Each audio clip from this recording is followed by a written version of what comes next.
በስመ አብ ወወልድ ወመንፈስ ቅዱስ አሐዱ አምላክ አሜን። በስመ አብ ወወልድ ወመንፈስ ቅዱስ አሐዱ አምላክ አሜን። በስመ አብ ወወልድ ወመንፈስ ቅዱስ አሐዱ አምላክ አሜን። የእግዚአብሔር ቤተሰቦች የእናታችን የእመቤታችን የቅድስት ድንግል ማርያም የአስራት የበረከት ልጆች የቅዱሳን ጻድቃን ሰማዕታት፣ ነቢያት፣ ሐዋርያት፣ አበው መነኮሳት የክብር ልጆች እንደምን ሰነበታችሁ? እንደምን ዋላችሁ? እንደምን አመሻችሁ? በያላችሁበት አሜን። የአምላካችን የልዑለ ባሕርይ ቅዱስ እግዚአብሔር ከአጽናፈ ዓለም እስከ አጽናፈ ዓለም በፈጠረው ፍጥረት አንደበት ሁሉ ስሙ የተመሰገነ የከበረ የተወደሰ ይሁንልን። አትለይምና እናቱ እናታችን እመቤታችን ቅድስት ድንግል ማርያም ስሟ የተመሰገነ ይሁን። ቅዱሳን አባቶቻችን፣ ቅዱሳን መላእክት፣ ቅዱሳን ጻድቃን ሰማዕታት፣ ሐዋርያት፣ አበው መነኮሳት እንደየማዕረጋቸው ስማቸው የተመሰገነ የከበረ ይሁንልን።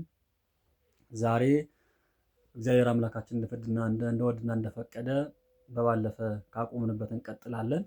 በባለፈ እንደተነጋገርነው ዛሬ የሚሆነው ትምህርታችን ክፍል 4 ይሆናል። ክፍል 4 ላይ የምናነሳው የኢትዮጵያን ስያሜ በተመለከተ ኢትዮጵያ ሀገራችን ስያሜዋ የት መጣዋ ወይም ደግሞ የኢትዮጵያ ስያሜ እንዴት መጣ የሚሉት ነገሮችን በሰፊው የምናነሳበት ነገር ይሆናል።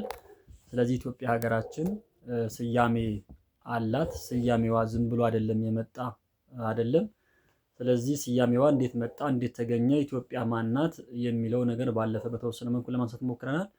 ዛሬ እግዚአብሔር እንደፈቀደና እንደወደደ የምናነሳው ርዕስ ኢትዮጵያ የሚለው ስያሜው ራሱ እንዴት ነው የተገኘው ወይም ደግሞ አመጣጡ ምን ይመስላል፣ ከቤተ ክርስቲያን ትውፊታዊ መረጃዎች አንጻር እንዴት ይመለከቱታል ሊቃውንት አባቶቻችን እንዴት ፈቱት የሚለው ነገር በስፋት የምናነሳው ነገር ነው የሚሆነው።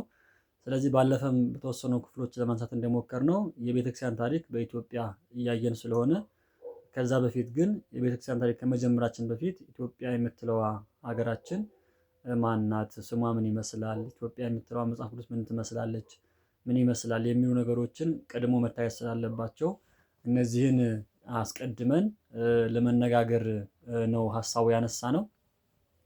ስለዚህ ኢትዮጵያ ሀገራችን ለቤተ ክርስቲያን ለሀገራችን ምን አስተዋጽኦ አደረገች፣ ምን ሰራች፣ ምንስ የእሷ ትሩፋት የትኞቹ ናቸው የሚሉ ነገሮችን በተወሰነ መልኩ ባለፈ ለማንሳት ሞክረናል። ስለዚህ ኢትዮጵያ ሀገራችን ቅድስት ቤተክርስቲያናችንም ሁለቱም የማይነጣጥሉ ነገሮች እንደሆኑ በስፋት ለማየት ሞክረናል። ስለዚህ ባለፈ እንዳነሳናቸው ዛሬ ግን በተለየ መልኩ ኢትዮጵያ የሚባለው ስም ራሱ እንዴት ነው የመጣው፣ እንዴት ተገኘ የሚለው ነገር በስፋት መነሳት መታወቅ ስላለበት ሊቃውንተ ቤተክርስቲያን አባቶቻችን ኢትዮጵያ የሚባለው ስያሜ ወይም ደግሞ ኢትዮጵያ የሚለው ስያሜ እንዴት አገኙት የሚለው ነገር 1-3 ነጥቦችን እናነሳና ትምህርታችን ለመጨረስ እንሞክራለን።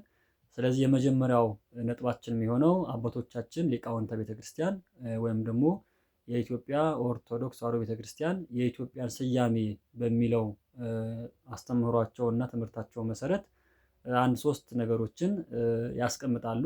በትውፊታዊ መረጃ ማለት ነው። ትውፊታዊ መረጃቸው በማጣቀስ 3 ነገሮችን ያነሳሉ።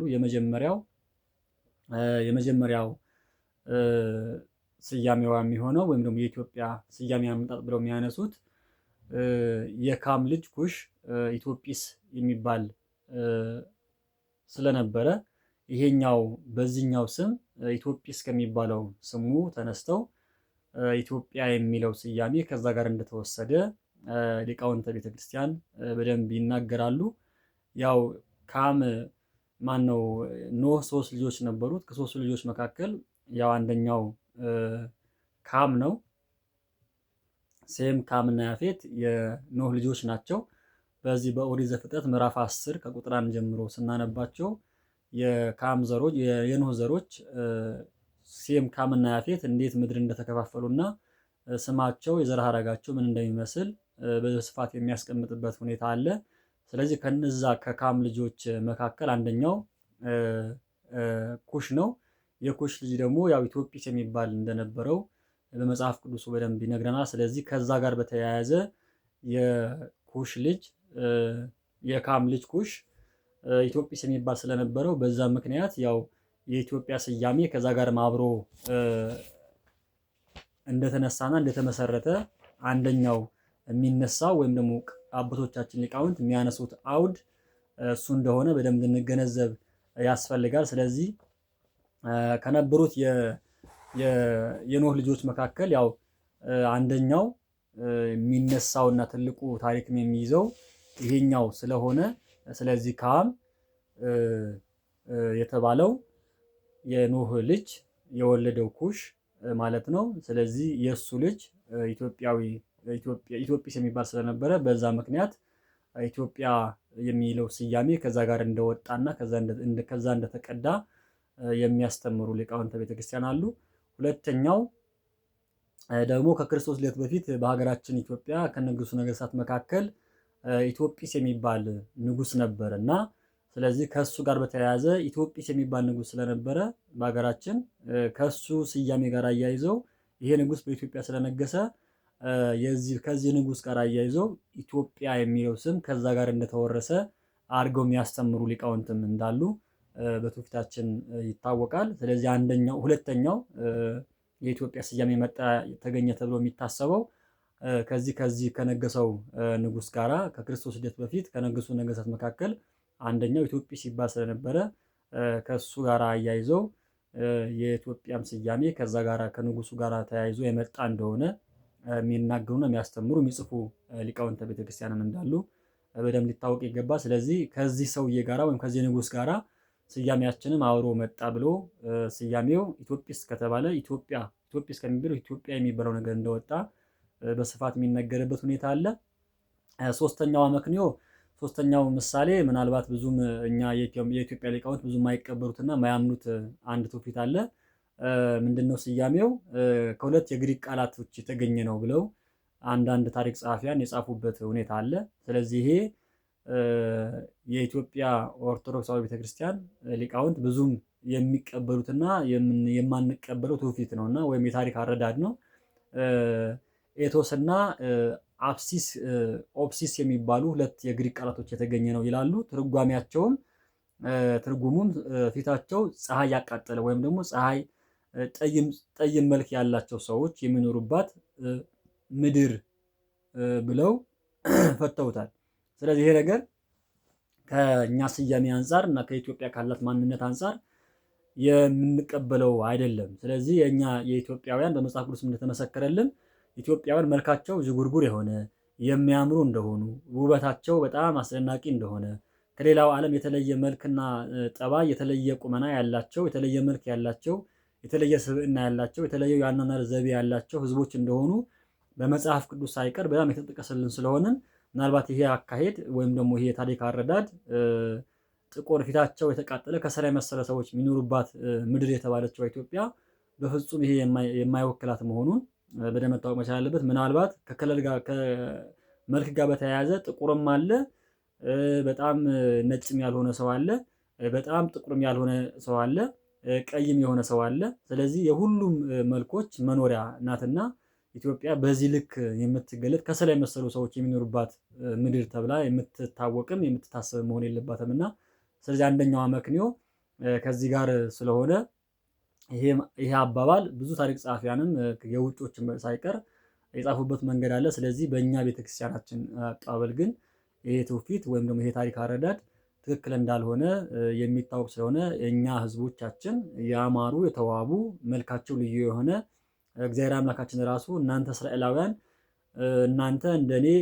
እናንተ ለእኔ እንደ ኢትዮጵያውያን አይደላችሁምን ብሎ በመጽሐፉ የጠየቀበት ሁኔታ ስላለ ኢትዮጵያውያን ለእግዚአብሔር የተመቹ በጣም ደስ የሚሉ መልካቸው ያማረ ቁመታቸው የተስተካከለ ረዣዥም ያልሆኑ አጭርም ያልሆኑ በመካከለኛ ያሉ ሰዎች እንደሆኑ በመጽሐፍ ቅዱስ በደንብ በስፋት የሚነገረው ስለሆነ ይህንን ታሪክ ወይም ደግሞ ይሄ ታሪክ አረዳድ ትክክለኛ እንዳልሆነ በደንብ ልንገነዘበው ያስፈልጋል ማለት ነው። ከዛ ውጪ የሚነሳው ታሪካችን ምናልባት በቤተክርስቲያናችን የተለያየ ሊቃውንት ተነስተው የኢትዮጵያን ስያሜን በተለያየ መልኩ ሲፈቱት እናስተውላለን። ከዛ መካከል ግንባር ቀደም ብለን የምንጠራቸው አባታችን የኔታ ሊቀ አለቃ አያሌው ታምሩ ናቸው። አለቃ አያሌው ታምሩ በኢትዮጵያ ኦርቶዶክሳዊ ቤተክርስቲያን የሊቃውንት ጉባኤን የመሩ አይናማ የነበሩ አባታችን ናቸው። በረከታቸው ይደርብንና በጣም ትልቅ ስራ ሰርተው ያለፉ በጣም በርካታ መጽሐፍትን የጻፉ ለትውልዱ የሚጠቅም ብዙ መጽሐፍትን ጽፈው ያለፉ አባት ናቸው። እኛ አባት በተለይ ታሪካቸው እያንዳንዱ ኢትዮጵያዊ በደንብ የሚያውቀው ነው። በጣም ተሟጋሽ ናቸው። በጣም ቀናኤ ናቸው።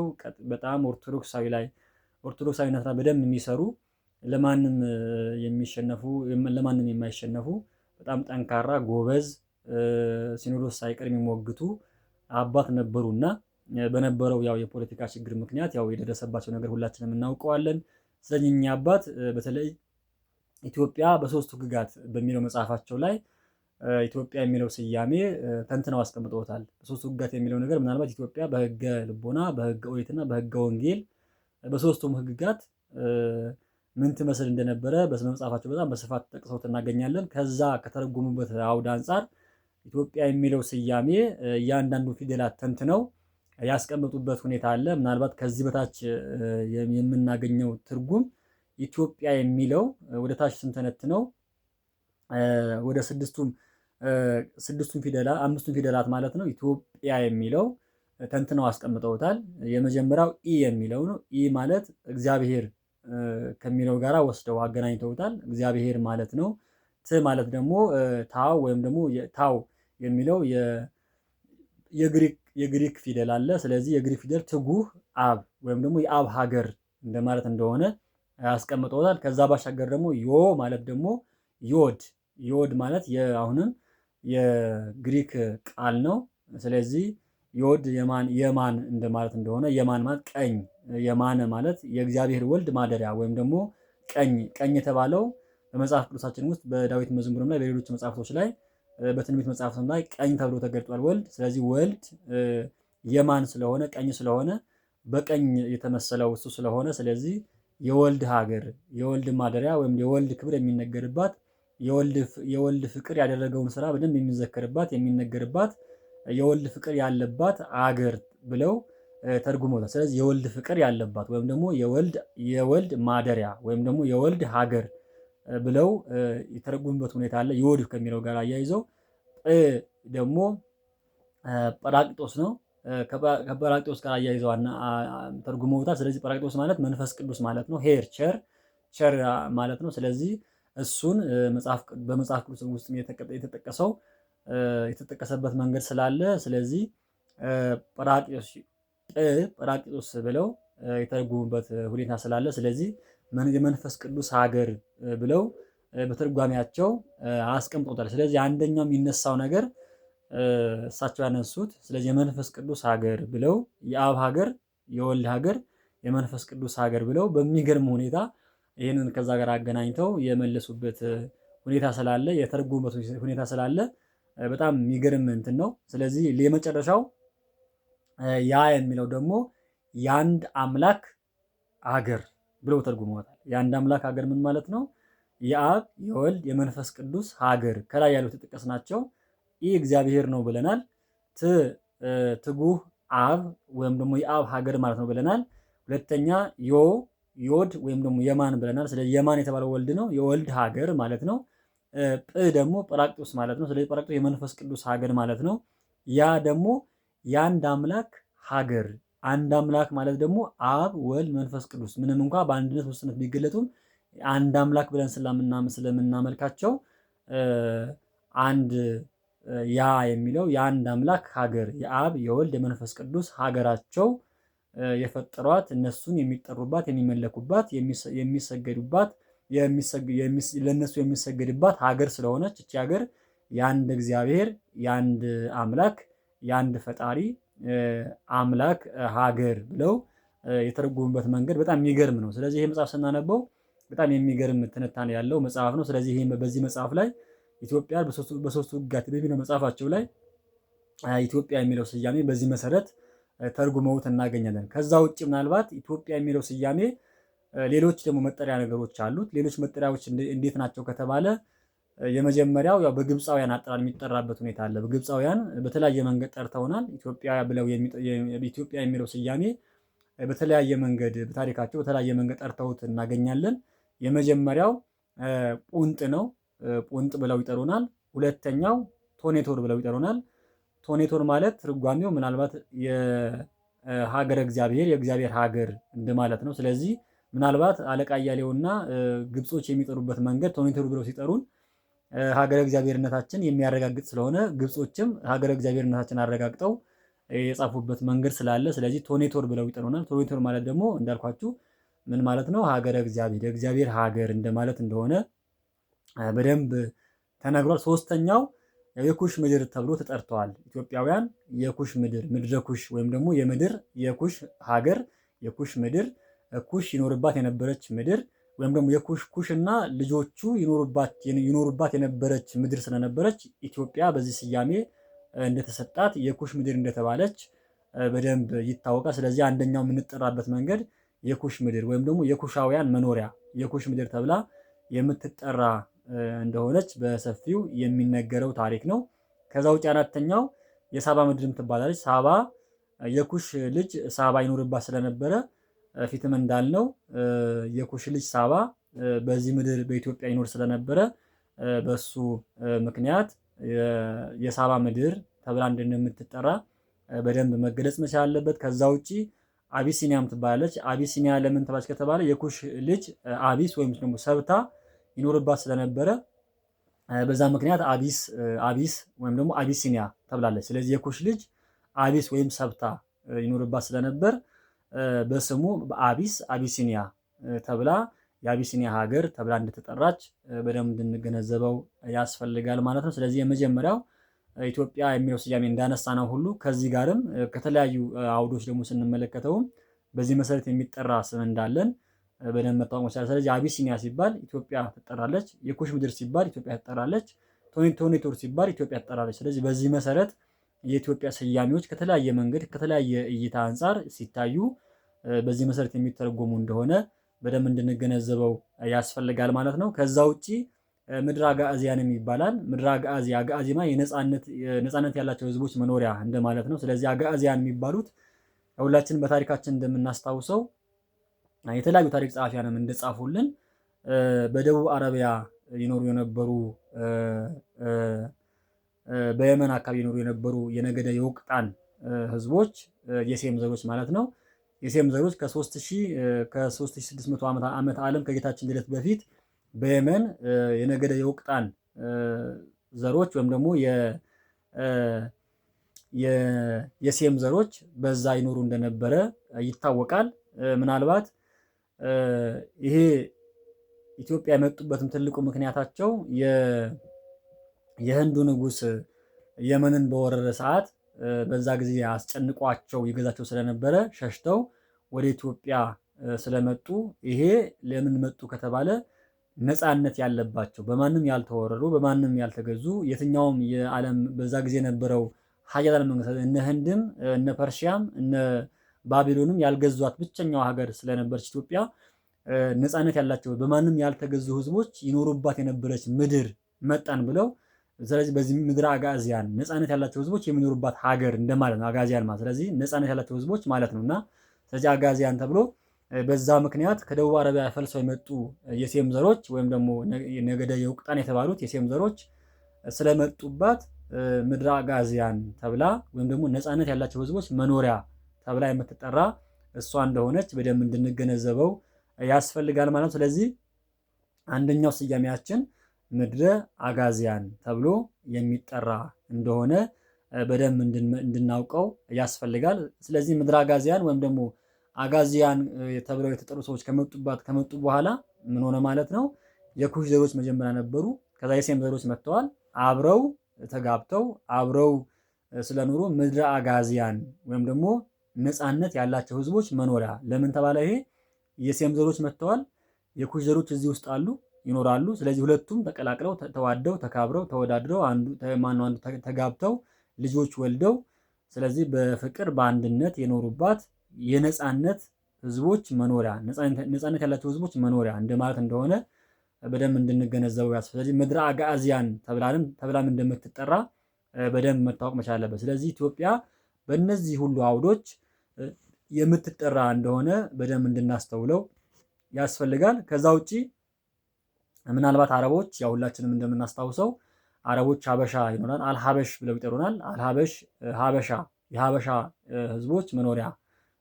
ምናልባት ሀበሻ ማለት ያው ድብልቅ ህዝብ ማለት ነው። ድብልቅ ህዝብ የተባለበት ምክንያት ፊትም እንዳልነው ያው ድብልቅ ተብሎ የተጠራበትን ምክንያት ያው ሀበሻ ማለት ድብልቅ እንደማለት ነው እና ስለዚህ ተደበላልቀው ህዝቦች ምክንያቱም የሴምንና የካም ዘሮች አብረው የሚኖሩባት ሀገር ሴም አለ። የሴም ዘሮች መጥተዋል፣ የነገደ የወቅጣን ማለት ነው መጥተዋል።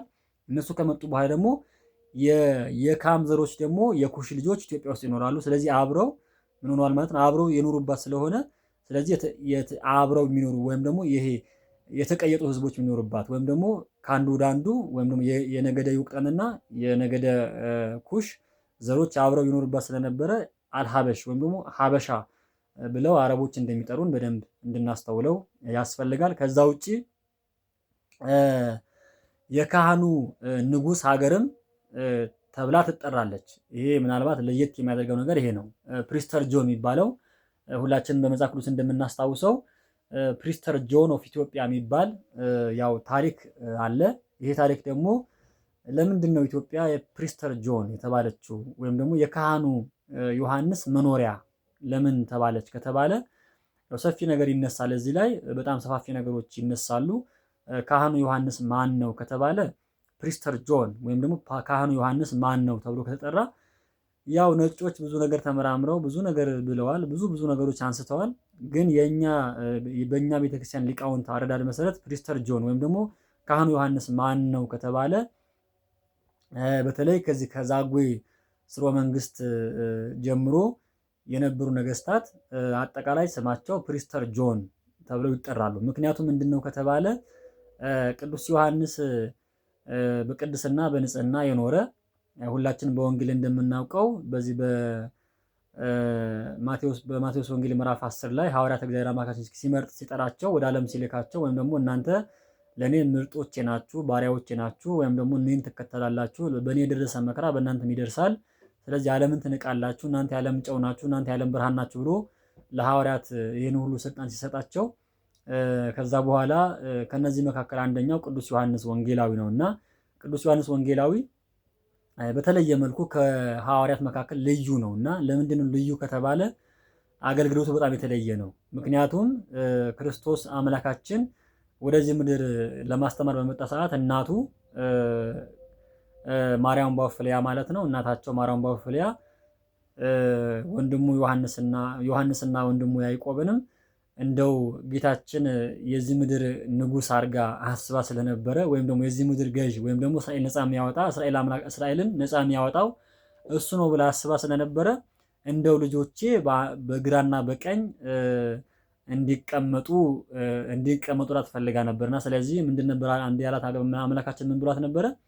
እናንተ የምትለምዱትን አታውቁም፣ እነሱስ የማይቀሟቸውን ወይም ደግሞ የዘላለሙን ሕይወት መርጠዋልና ስለዚህ ብሎ ዓለምን ንቀው እኔን እንደሚከተሉ ስለዚህ እነሱ የመረጡት ሌላ ነገር ነው ብሎ ለእናቱ ያው የምትለምዱትን አታውቁም ብሎ ንገሰጻት በደንብ በወንጌል ተጽፎ እናገኛለን። ስለዚህ ይሄ ዮሐንስ ወንጌላዊ ዮሐንስ የተለየ ሰው ነው፣ የተለየ ወንጌላዊ ነው እና ስለዚህ ምናልባት ክርስቶስን መርጧቸው ያው ነገር አስተምሯቸው በፊታቸው ያው ሁሉ ስራ እየሰራ አስተምሯቸው ወደ መስቀል በሄደ ሰዓት ላይ ሐሙስ 3 ሰዓት ላይ ያው ራት ከበሉ ቅዱስ ቁርባን ከተቀበሉ በኋላ ያው ቅዱሳን ሐዋርያት በሙሉ ሸሽተው ፈርተዋል። ስለዚህ ምናልባት እሱ ብቻ ነው ከሌጦስትራ እስከ ቀራንዮ ድረስ የተከተለው ወይም ደግሞ ያቺ ከዕለተ ሐሙስ ማታ ጀምሮ እነ ነብዩ ኤርሚያስ በታሰሩበት ያቺ በጨለማ ጉድጓድ ክርስቶስ ታስሮ በነበረበት ሰዓት ላይ እሱም በአይነ ቁረኛ ሲከታተለው እንደነበረ አብሮም እንደነበረ ያው ይታወቃል። ስለዚህ ቅዱስ ዮሐንስ ወንጌላዊ ከዚያ ሁሉ የክርስቶስን መከራ ከሊጦስትራ ድረስ እስከ ቀራንዮ 14 ምዕራፋትን ያ ሁሉ ሲያልፍ ያ ሁሉ መከራ ሲወርድበት ያ ሁሉ ስቃይ ያ ሁሉ መከራውን ሲያይ ያየ ቅዱስ ዮሐንስ ነውና ስለዚህ የሱ ክህነት የተለየ ነው። በነገራችን ላይ በጣም የተለየ ክህነት ነው ያለው፣ የተለየ ፍቅር ነው ያለው። የሚገርማችሁ 70 ዘመን ሁሉ ስለ ክርስቶስ ያለቀሰ ነው። ገና በ20 ዓመቱ ነው የተጠራው። ከሐዋርያት መካከል በጣም ትንሹ ዕድሜ ያለው ቅዱስ ዮሐንስ ወንጌላዊ ነው። 20 ዓመቱ ነው የተጠራው። በ20 ዓመቱ ተጠርቶ ግን ክርስቶስ ያ ሁሉ መከራ በ23 በ24 ዓመቱ ነው ያ ሁሉ መከራውን ያየውና ስለዚህ 70 ዘመን በሙሉ ያለቀሰ ነው ቅዱስ ዮሐንስ ወንጌላዊ። 70 ዘመን በሙሉ ያለቀሰ ነው።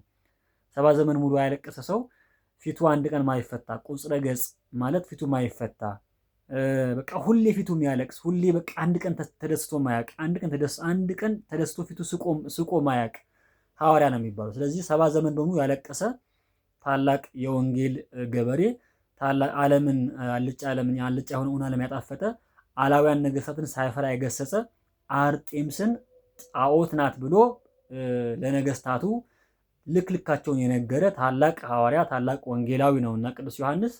ስለዚህ ምናልባት 3 መጽሐፍትን እንደጻፈ ያው ይታወቃል። ወንጌል ጽፏል፣ መልእክታት ጽፏል፣ 3 መልእክት አለው።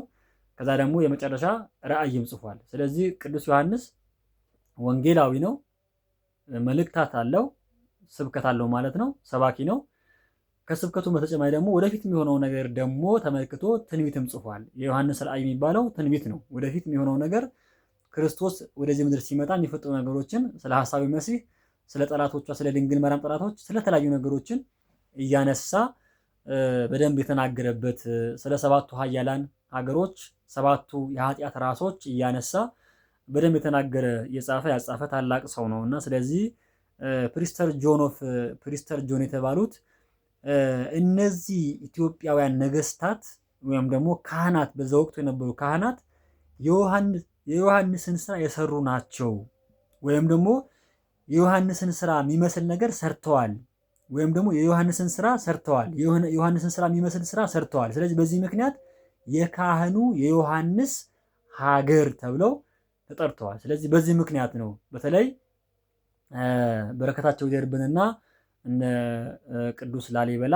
እነ ቅዱስ ገብረ ማርያም ሀርቤ፣ እነ ነአኩቶ ለአብ፣ እነ ይምርሃነ ክርስቶስ ከነዚህ ጊዜ ጀምሮ ያሉ አባቶቻችን ነገስታት ፕሪስተር ጆን ኦፍ ኢትዮጵያ ተብለው በጥቅል ይጠራሉ ማለት ነው። ስለዚህ ይሄ የካህኑ የዮሐንስ ሀገር ካህኑ ዮሐንስ የትኛው እንደሆነ መነጠል አይቻልም።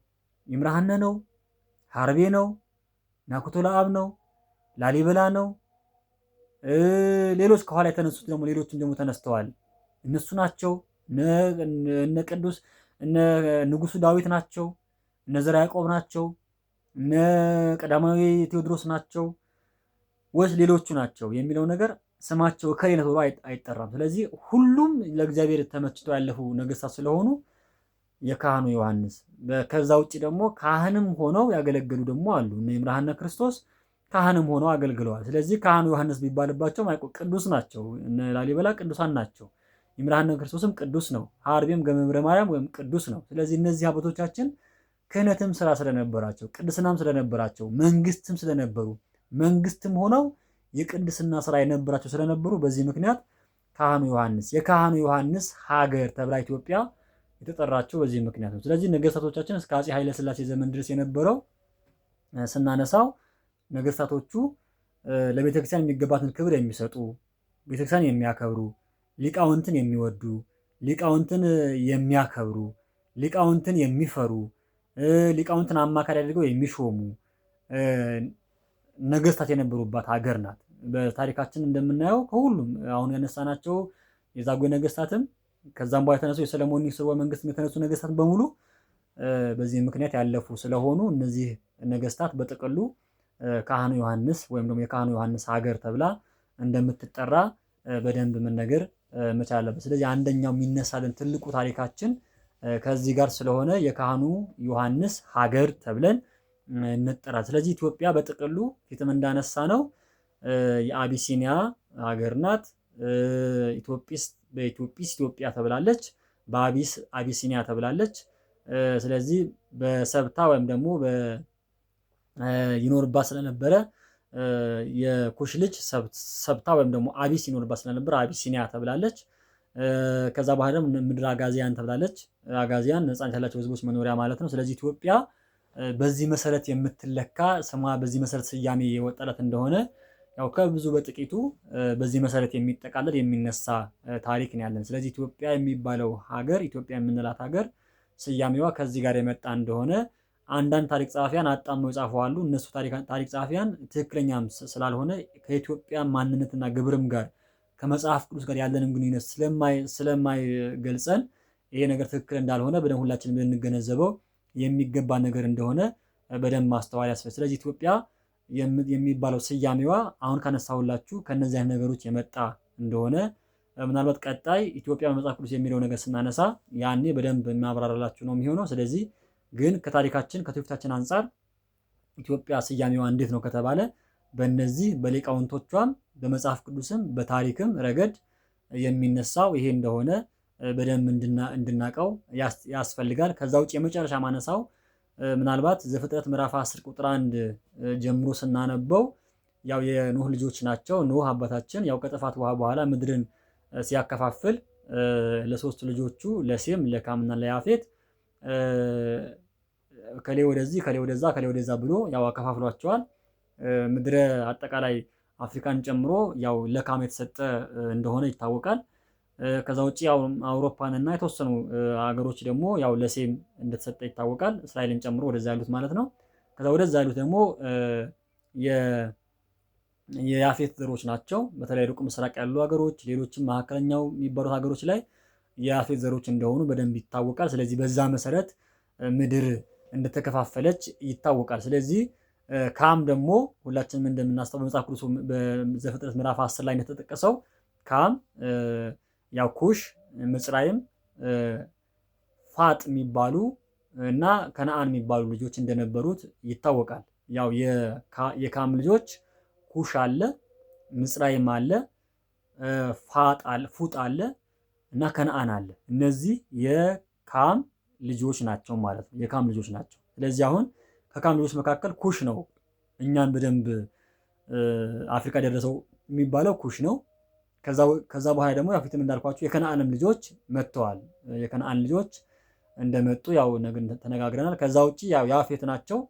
የያፌት ዘሮች የሚባሉት ያው በመጽሐፍ ቅዱስ ውስጥ የተጠቀሱት ብዙ ናቸው። በያፌት ዘሮች የምንላቸው በጣም ብዙ የያፌት ልጆች አሉ። ጋሜር፣ ማጎግ፣ ማዴ፣ ያዋን፣ ይልሳ፣ ቶቤል፣ ምሳህ፣ ቴራስ የሚባሉ የያፌት ልጆች በመጽሐፍ ቅዱስ ተጠቅሰዋል። በመጽሐፍ ቅዱሳችን ውስጥ ምዕራፍ 10 ላይ ዘፍጥረት ስናነብ እነዚህ ዝርዝር ነገራቸውን በደንብ የምናይ ነው የሚሆነው። ከዛ በኋላ ደግሞ የነዚህ ዝርዝር ካየን በኋላ ደግሞ የካም ልጆች ደግሞ አሉ። የካም ልጆች ፊትም እንዳልኩት ያው የካም ልጆች ኩሽ አለ፣ ምጽራይም አለ፣ ፉጥ አለ፣ ከነአን አለ። እነዚህ ደግሞ የራሳቸው የሆነ ነገር አላቸው። ስለዚህ ኩሽ ደግሞ ማን ወልዷል ከተባለ የኩሽ ዘሮች ፊትም እንዳልኩት የካም ዘሮች እነዚህ አራቶቹ ናቸው። ከአራቶቹ መካከል ደግሞ ኩሽ የመጀመሪያው ነው። ስለዚህ ኩሽ ማንን ይወልዳል? ሳባን ይወልዳል። ከዛ ደግሞ ኤውላጥ አለው፣ ሰብታ አለ፣ ራእማ አለ፣ ሰበቅት አለ። ስለዚህ እነዚህ የማን ልጆች ናቸው? የኩሽ ልጆች ናቸው ማለት ነው። አሁን በደንብ መያዝ ያለበት ነገር በደንብ ግልጽ ለማድረግ በደንብ እንድንይዘው የምንፈልገው ነገር ምንድን ነው? የካም ልጆች ኩሽ አለ፣ ምጽራይም አለ፣ ፉጥ አለ፣ ከነአን አለ። እነዚህ የካም ልጆች ናቸው ማለት ነው። ከኖህ ልጆች መካከል የካም ልጆች የሚባሉት እነዚህ አራቶቹ ናቸው።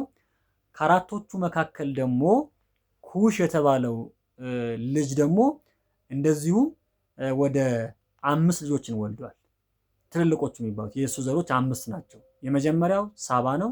ሁለተኛው ኤውላጥ ነው። ሶስተኛው ሰብታ ነው። አራተኛ ራእማ ነው። አምስተኛው ሰበቅታ ነው። እነዚህ ልጆች ያው ምድረ አፍሪካን ሙሉ ለሙሉ እና ሌሎችም ሀገሮችን ጨምሮ አፍሪካን ብቻ ላይሆን ይችላል ሙሉ ለሙሉ ጨምሮ እነዚህ የማን ልጆች ናቸው? የካም ልጆች ናቸው ማለት ነው። የካም ልጆች ናቸው ማለት ነው። የካም ልጆች ተብለው የሚጠሩት እነዚህ እንደሆኑ በደንብ እንድናስተውለው ያስፈልጋል ማለት ነው። ከዛ ውጪ የያፌት ልጆች ደግሞ ያው የያፌት ልጆች ማንሳቱ ብዙ አስፈላጊ ላይሆን ይችላል። ወደ ሩቅ ምስራቅና የተለያዩ ቻይና፣ ጃፓን ምናምን የሚባሉ ሀገሮች ያው ወደዛ አካባቢ ያሉትንም ጨምሮ ምድረ ኤዥያ አብዛኛው ኤዥያ ሀገሮች ያው በዚህ በያፌት ልጆች የተጠለቀለቁ ናቸው። ምናልባት አሁን የመጀመሪያው የያፌት ልጆች ያልኳችሁ ጋሜር አለ፣ ማጎግ አለ፣ ማዴ አለ፣ ያዋን አለ፣ ይልሳ አለ፣ ቶቤል አለ፣ ምሳህ አለ፣ ቴራስ አለ። እነዚህ የያፌት ልጆች ናቸው ማለት ነው። የያፌት ልጆች ናቸው። ከያፌት ልጆች መካከል ደግሞ ጋሜር የተባለው ደግሞ ልጆች ደግሞ አሉት። የሱ የጋሜር ልጆች አሉት። ለምሳሌ አስከናዥ የሚባል አለ፣ ሪፋት የሚባል አለ፣ ቴርጋማ የሚባል አለ። እነዚህ የማን ልጆች ናቸው? የጋሜር ልጆች ናቸው ማለት ነው። ጋሜር የያፌት ልጅ ነው። የያፌት ልጅ ጋሜር እነዚህ ልጆች ወልደዋል ማለት ነው። ማን ማን? አስከናዥ፣ ሪፋት፣ ቴርጋማ የሚባሉ 3 ልጆችን ወልዶ ለዓለም የሰጠ ሰው ነው ማለት ነው። ከዛ ውጪ ደግሞ ከያፌት ልጆች መካከል ያዋን የተባለው ደግሞ እሱም እንደዚሁ ወደ 4 ልጆችን እንደወለደ መጽሐፍ ቅዱሱ በደንብ ዘርዝሮ ያስቀምጥልናል። ለምሳሌ ኤሊሳ፣ ተርሴስ ማለት ተርሴስ የሚባለው ያው ተርሴስ ሁላችንም እናውቀዋለን። ወደ ኳታር ምናምን የሚባለው አካባቢ ነው። ከዛ ደግሞ ኪቲም፣ ከዛ ሮዲኢ የሚባሉ የካም ማን ነው የያፌት ልጆች ዘሮች እንዳሉ ትንሽ ስማቸው ለመያዝም ትንሽ ያስቸገረ መጽሐፍ ቅዱስ ላይ በደንብ እዛ ላይ በደንብ ያብራራዋል። ምዕራፍ 10ን በደንብ ማንበብ ሙሉ ምዕራፉን ስለነሱ ስለሚዘረዝር በደንብ ማንበብ ያስፈልጋል። ስለዚህ የካም ዘሮች መካከል ያው ኩሽ አንደኛው ነው። ኩሽ ደግሞ የሳባ ምድር ነው። ኤውላጥ፣ ሰብታ፣ በሰብታ ያው ሰብታ አቢስ፣ ሰብታ ወይም አቢስ ይባላል። ስለዚህ አቢስ በሰብታ አቢስ ኢትዮጵስ ወይም ደግሞ አቢሲኒያ የሚለው ነገር መጥቷል። ስለዚህ ኢትዮጵያ ከነዚህ ከኩሽ ዘሮች መካከል አቢስ ወይም ደግሞ ሰብታ የተባለው ላይ እና ሳባ ከተባለው ጋራ ስማችን ከዛ ጋር የተያያዘ ነገር እንዳለው ሳባውያን፣ ሰብታ ወይም ደግሞ አቢስ አቢሲኒያ እንደተባለን በደንብ እንድናስተውለው የሚያስፈልግ። ስለዚህ መጽሐፍ ቅዱሳዊን ጭምር እንደሆነ አሁን አቢሲኒያ ሲባል ኢትዮጵያ አቢሲኒያ ሲባል ዝም ብሎ አይደለም ሰው በነገራችን መሆን ያለበት። ስለዚህ ይሄ መጽሐፍ ቅዱሳዊ ነገር ነው። ዝም ብለን የምንጠራበት መጠሪያ ስማችንም አይደለም። ስለዚህ ይሄ መጽሐፍ ቅዱሳዊ የሆነ የተሰጠን ከካም ዘሮች መካከል የኩሽ ልጆች ሁለቶቹ በእኛ በኢትዮጵያ እንዲጠሩና በእኛ እንድንጠራበት ምክንያት ስለሆነ በዚህ መሰረት ኢትዮጵያ የሚለው ስያሜ ከእንደዚህ አይነት ነገሮች የመጣ እንደሆነ በደንብ እንድናስተውል ያስፈልጋል። ከዛ ውጭ ያው ቅዱሳን አባቶቻችንም ፊትም ያነሳሁላችሁ እና አለቃ እያሌው ያነሱበትን መንገድ ትክክለኛም ነገር ነው። ስለዚህ ምናልባት እሳቸው የገለጡበት መንገድ የአብ የወልድ የመንፈስ ቅዱስ ሀገር እንደሆነች የአብ ሀገር የወልድ ሀገር ወይም ደግሞ የማን ቀኝ ብለዋል። ስለዚህ የማን ቀኝ ማለት ደግሞ ወልድ ነው።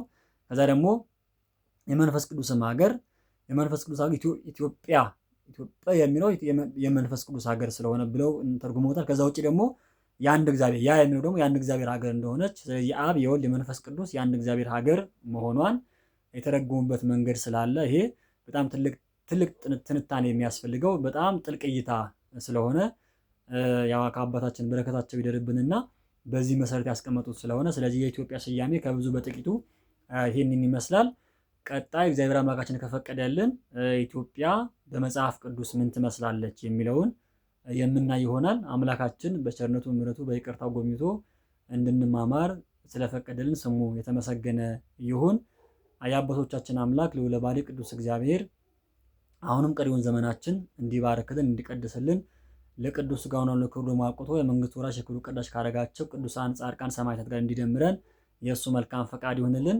ታሪክ ማውራት ብቻም ሳይሆን ታሪክም የምንሰራ ትውልድ እንዲያደርገን የእሱ መልካም ፈቃድ ይሁንልን። የአብ ቸርነት፣ የወልድ ፍቅር፣ የመንፈስ ቅዱስ አንድነት፣ የእመቤታችን አማላጅነት፣ የቅዱሳን መላእክት ፈጣን ተራዳይነት፣ የቅዱሳን ጻድቃን፣ የቅዱሳን ሐዋርያት፣ የቅዱሳን አበው ረድኤት በረከት ከሁላችን ጋር ይሁን። አነሳስቶ ላስጀመረን አስጀምሮ ላስፈጽመን ለአምላካችን በድጋሚ ስሙ የተመሰገነ ይሁን። ይቆየን።